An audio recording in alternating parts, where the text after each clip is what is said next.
from Nebraska's trusted news source. This is Channel 8 News at 6. Now it's 6, building and expanding. The city of Lexington announcing a new plan to revitalize the local economy, how they intend on utilizing the old Tyson properties there.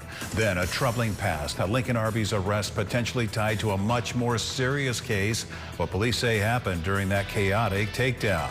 And red tape risks. Nebraska fast-tracking Medicaid work rules, why advocates warn thousands could lose coverage. And that's where we begin tonight, due at 6, Medicaid changes, raising concerns. Good evening, everyone. I'm Rod Fowler. Today, health advocates and policy leaders hosting a virtual seminar warning Nebraska's early rollout of Medicaid work requirements could leave thousands without coverage.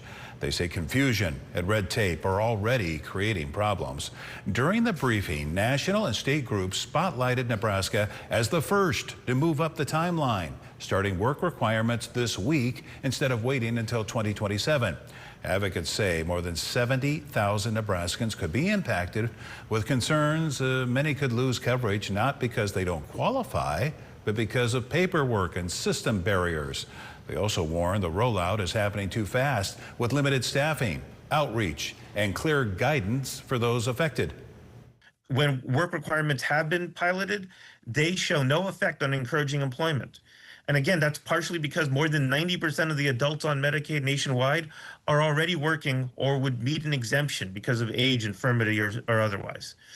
What work requirements are proven effective is pushing people off of coverage, not because they aren't eligible, but because of the bureaucratic burdens. Advocates say they'll be closely monitoring the rollout while pushing for delays and clearer communication.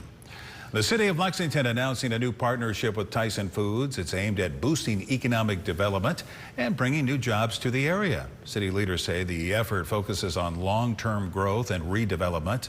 Under the plan, the city of Lexington will take over and manage several Tyson-owned properties, including a wastewater treatment facility and nearby farmland. Leaders say the move is designed to attract private investment and open the door for future development opportunities. It's all part of a broader push to rebuild the local economy after losing the major economic impact Tyson once brought to the community. Breaking now, an officer hit by bullet shrapnel and the suspect potentially tied to a homicide case. We are learning. Police say the suspect in this assault at Arby's, Joseph Bertolino, could be linked to a homicide in Carter Lake, Iowa. That's right up there north of downtown Omaha. Lincoln police say he made concerning comments while in custody, referencing a homicide in the Carter Lake Country Inn Hotel. The commotion happening late last night around 10 p.m. Officers responded to a caller saying he heard a male and a female fighting at the Arby's near 27th and Nebraska Parkway. While a struggle between the suspect and the officer would send them both to the hospital. Channel 8's Danielle De Silva talked to people who live in that area and witnessed the action. Danielle joins us live near the scene of the crime. What did they tell you today, Danielle? Well, Rod, police described the struggle between the man and the officer as dangerous. And the neighbors who were onlooking from a safe distance away tell me that they knew something was seriously wrong due to the large police presence that was surrounding this Arby's for hours last night. I've never seen that many cops in my life. Neighbors like Brooke Bruchette recounting an unusual sight on South 27th Street and Nebraska Parkway. Officers were called to the Arby's about a dispute shortly before 10 p.m. Tuesday. Dispatch saying it sounded like a dispute between a man and a woman. Bruchette witnessing firsthand how events unfolded. About 20 to 30 cop cars, about like 2 unmarked vehicles, I think, with detectives, I assume, because they were in like suits and stuff. A couple fire trucks and a couple ambulances just kept coming from each side of town. Like, they just kept coming. It was crazy. She tells me Arby's employees could be seen in the front talking to police. Another onlooker, Isabella Bree, recalls officers appearing to strategize before entering. Couldn't tell who was shouting at who, but I thought it might be officers talking to one another and coordinating what they're going to do, but they seemed ready to take action. Once inside, police found Joseph Bertolino of Jacksonville, Florida, held up in the restroom. A struggle began while trying to take him into custody. During the fight, at some point in time, Bertolino was grabbing for the officer's sidearm and a round was discharged into the restroom floor. The officer then deployed a taser to get Bertolino under control. He was later transported to the hospital for evaluation. The officer involved also getting treated at a hospital. Neighbors left in shock upon learning what happened.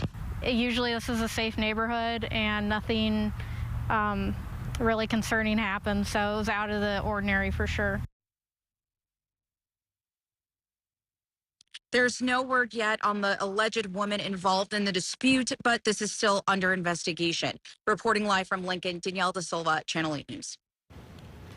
Thanks for the live report there, Danielle. Let's get you ready for what the rest of the work week has in store weather-wise. We are taking a live look across portions of southeast Nebraska as well as the capital city. For many, it made for a beautiful late spring day, plenty of sunshine, beautiful clouds out there. Will it keep up? Well, let's check in with Chief Meteorologist Rusty Dawkins for the latest. Rusty. We do have a pretty nice day out there, and the main reason it's a really nice day, it's not the temperatures, it's not all the sunshine, it's what we're not seeing on this graphic right here. That flag isn't moving around at all. Well, okay, a little bit, but that means there's a whole lot of no wind going on, and that's making for a really nice day. So the wind is barely there, less than 10 miles per hour, 63 degrees for a temperature, which is a little below our average high for this time of year, but we do have plenty of sunshine. And if you want some rainfall, I have that too. How about that? Light rain showers on and off, very scattered. Not everybody is going to see a rain shower, and most of this is not amounting to much, but still, it's something. And we do have the heaviest rain between North Platte, McCook, and Grand Island. Temperature-wise, 40s, 50s, and 60s across the state. 49 in Imperial versus 64 in Hebron for the warm spot on the map. But this is anywhere from 4 or 5 degrees to 25 degrees warmer than we were 24 hours ago. The wind is light and variable, 5 to 15 miles per hour. Temperature-wise, we'll fall into the lower and middle 40s early tomorrow morning, and that wind should stay less than 10 miles per hour through the overnight. We'll talk more about the rainfall potential over the next few days in the full forecast. All right, thank you, Rusty. New tonight, Beatrice Community Hospital responding to a report of a bomb threat. The hospital saying someone called them indicating bombs and shooters have been placed outside the hospital. Officials reporting tonight the threat was a false alarm. They're thanking their staff and local law enforcement for their quick actions to assess the situation. Well, right now, Lincoln police are searching for a driver who successfully got away from them. The man you see in these videos behind me is who police are claiming blew through a stop sign after leaving a bar and eventually smashed into a parked SUV. You can see the truck he was driving in this video as well. What do you say we take a closer look here? This occurring a little after 2 a.m. last Thursday.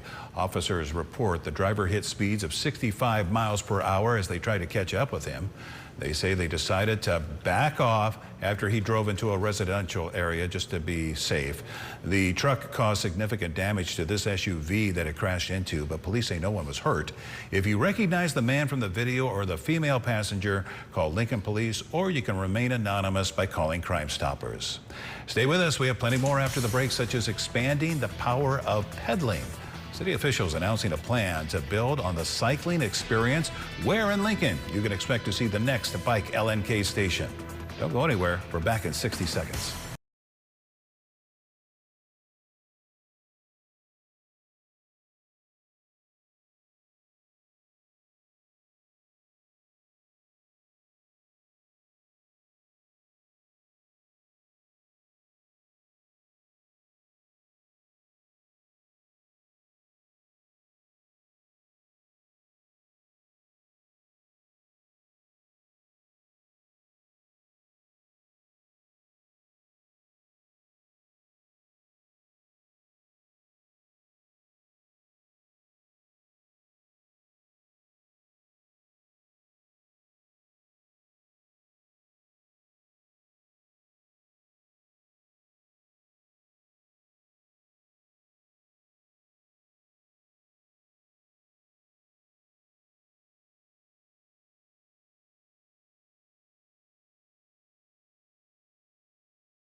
New at 6, a new bike stop rolling into one of Lincoln's busiest parks. The city announcing a new bike LNK station at Holmes Lake Park as part of a push to expand access for both recreation and everyday travel. City leaders say Holmes Lake has been a target location since the program launched back in 2018. It's all thanks to its popularity and connection to the Billy Wolf Trail. The proposed station will sit near 70th and Normal by the playground and parking lot number 4. No firm timeline yet for when work will begin or wrap up, but city leaders are set to talk more about this at a press conference next week. New tonight, a substitute teacher is cited for a disturbance at Raymond Central School. Lancaster County deputies say 44-year-old Samuel Carman of Lincoln made several inappropriate comments to a couple of 6th grade classes. They say some students actually left the classroom to try and find help. Here's Chief Deputy Ben Houchin with the nature of those comments. They were disturbing, as I said. There was some comments about threats, and it started out more, I think he started joking, and it just turned very odd as the children told us. I'm sure he wishes he could take out some of those not intelligent comments he made to them. Raymond Central Public Schools releasing the statement today about the substitute teacher, saying they removed Carman from the classroom and he is no longer employed by Raymond. We are going to see temperatures a little cooler than average, but just for a couple of days, and things really warm back up. But we need the rain. We'll see if there's any in the full forecast when we come back.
New at 6, a final farewell for one of their own. A community coming together to honor a fallen firefighter.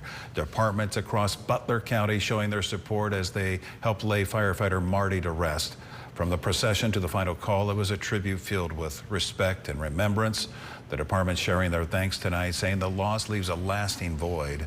Crews from several volunteer departments joined in the funeral procession with a truck flying a large American flag as they entered the cemetery. Butler County Communications also honored Marty with the traditional dignified final call. Now to a story you'll only find on 8. One animal rescue in Kearney honoring the life of a volunteer in a unique way. Last month, Kearney Rescue Cats lost one of their longtime volunteers, and now they're getting the community together to remember how she gave back. Channel 8's Jake Holman joins us now to share this heartwarming story. Jake?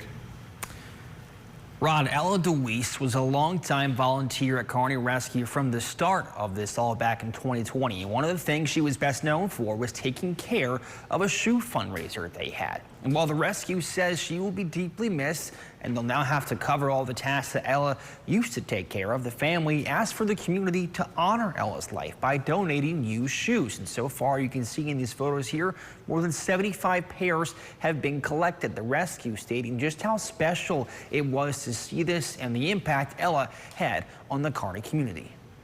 They came and brought those. It was just one more indication of how much effect she had on people, because many of the people that brought them weren't even in the rescue cat group or don't even have cats, to be honest with you.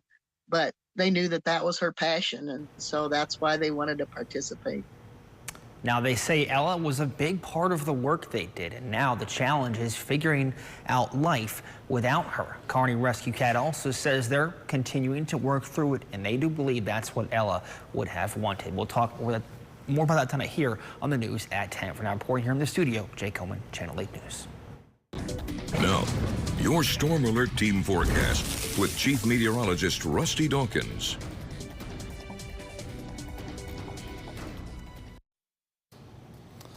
We do not see a whole lot of days like this. They're usually just a handful, maybe 10 of them, maybe 15, but lots of sunshine, not too hot, not too cold, no wind. That's very important right there, and low humidity. That was today. Now, I'd almost rather take a nice day just full of light rain and moderate rain on and off throughout the entire day, but this was a pretty nice day. So if you could get outside and enjoy, hopefully you did. Elocam looking at downtown, towards downtown Lincoln, just really a nice day. Not a top 10 day for me anyway, because the temperature started off a little on the chilly side, but that's just me. Temperatures right now, though, are very comfortable, unless you're over here, 40s and lower 50s. Which is a little on the cooler side, but everybody else right around that 60 to 65 degree mark. 64 in Beatrice, 64 in Hebron, 63 in Lincoln and York, a little cooler towards Columbus and Wahoo. But this is probably the main reason today was really close to a top 10 day. Less than 10 miles per hour, well, less than 15 miles per hour for the entire state. That does not happen very often. Now, a few scattered showers out there, which we need the rain. So this is best of both worlds. Really nice day for some of us, and some rainfall for those of us that do need it. I think, like I said, we could all use the rain, so hopefully we get more of this. But these are very sparse, not a whole lot of precipitation out there, maybe a rumble of thunder every now and then. We had a couple of bolts of lightning over there by North Platte about an hour ago. Since then, I haven't really seen anything, but some moderate rainfall between Grand Island and McCook. So that tries to linger through 7 o'clock, 8 o'clock. It may even last until after sunset. Now, Lincoln may see a spot shower. Grand Island might see it. Beatrice, Hastings, and maybe up towards O'Neill. But again, it doesn't want to stay together too much longer. It tries. 2 a.m., maybe a sprinkle or two, and then off to the north and east. Now, a cold front is going to make its way from north to south. That may give us another sprinkle or two. Notice we have just a spot shower every now and then, and maybe even an isolated thunderstorm by 2, 3, 4 o'clock in the afternoon. Doesn't look like a big deal, and more of us will see nothing versus someone seeing a little rainfall, but at least it's a chance. Otherwise, partly cloudy skies, and then eventually clearing that all out as we head into Thursday night and early Friday morning. So that'll allow for a chill to come our way. So tonight, temperatures generally around that 40-degree mark, a northwest wind barely there, 5 to 10 miles per hour. Highs tomorrow, upper 50s, lower 60s, maybe some middle 60s, but notice the north wind, it picks up a little bit at 10 to 20 miles per hour, so that right out of the top 10 right there. This right early Thursday, early Friday morning and early Saturday morning. Temperatures really close to that freezing mark. We could see some frost in some spots early Friday morning and early Saturday morning. Then after that, should be smooth sailing all the way through next week. All of those overnight low temperatures in the middle and upper 40s, high temperatures in the 70s as far as the eye can see. A few rain chances Tuesday and Wednesday. So if we can make it past the next couple of days, I think planting those gardens should be fine for the rest of the season. Thank you so much, Rusty. New at 6 in Grand Island. A major stretch of Stoley Park Road shutting down next week. This is part of a larger overhaul of the road, replacing the current asphalt with a new concrete roadway, plus adding sidewalks, a bike trail, and upgraded sewer systems. On May 4th, crews will close Stoley Park Road between South Locust Street and the south entrance to Fauner Park. Drivers will be detoured using Locust, Fauner Park Road, and Stir Road, with this phase expected to wrap up by mid-August. The city says nearby property owners will be contacted directly to make sure access is maintained during construction. The second phase will stretch from Fauner Park to Stir Road and is scheduled to begin later this fall. Well, new tonight, a big move from a beloved University of Nebraska at Kearney coffee spot. Barista's Daily Grind will no longer be right next to campus. It's entering a one-year partner agreement with the Brewed Awakening, a coffee shop on UNK's campus. Although they're going to be sharing a space, they say it's a strategic step forward for them. They add it's going to be the same people with the same passion, just in a new space. Coming up next, we're heading into the sports zone, and Nate, has been a busy day on the diamond, hasn't it? Yeah, it has. I got to tell you, I've never had that coffee, but people have told me it's fantastic. Really? Oh, so my. I'm going to have to try it. We'll have to try it. Yeah. Maybe we'll go together. Let's do it. Let's do I'm it. buying. I'm all in. Oh, now we're really going to go. Now we're going. But yeah, we're talking some baseball and softball. All the latest on the GPAC tournament today, and it's in action right now. Scores, highlights, and more coming up next.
Now, from the Channel 8 Sports Zone, sponsored by Green's Furnace and Plumbing, here's Channel 8 News Sports with Sports Director Nate Johnson.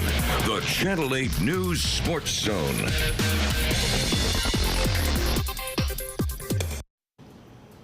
Well, it's day one of the Great Plains Athletic Conference baseball tournament. Hey, what's shaking? Thanks for tuning into the Sports Zone. Both of the GPAC brackets are set with Doane and Concordia, the two host schools. It's time for some postseason baseball here in Nebraska. Doane and Concordia finished as the number 1 and 2 seeds after the regular season, so they are the host schools. Concordia will be hosting the 3, 6, and 7 seeds in their bracket. All games will be here in Lincoln at Sherman Park. And Doane will host the 4, 5, and 8 seeds in their bracket, which will be hosted at Doane's baseball field. Now here's a look at the Doane bracket and what's transpired already today. Briarcliff and Northwestern had a great game, 5-3 final in 14 innings.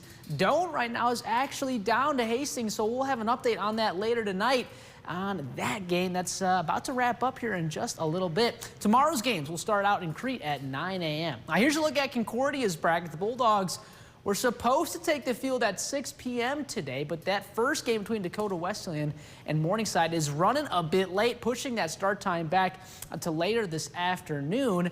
Wesleyan currently in the lead over Morningside as that game is getting close to wrapping up. But we'll have a full recap on both of these games tonight at 10. Tomorrow's games in Lincoln start at noon. Now, we cannot forget about Concordia softball, who was also in action today in the GPAC tournament. First up for the Bulldogs was Morningside. Concordia got off to a hot start behind this Avery O'Boyle home run. However, after a hard-fought battle, the Bulldogs fell 5-4. Their second game of the afternoon is in action as we speak against Briarcliff, and we'll have an update on that one tonight at 10 in the Sports Zone. Now, before we go, let's talk some Husker sports, starting with the Nebraska softball team. Jordy Fromm was named to the top 25 list for USA Softball's Collegiate Player of the Year. Fromm is one of 4 Big Ten players on that list.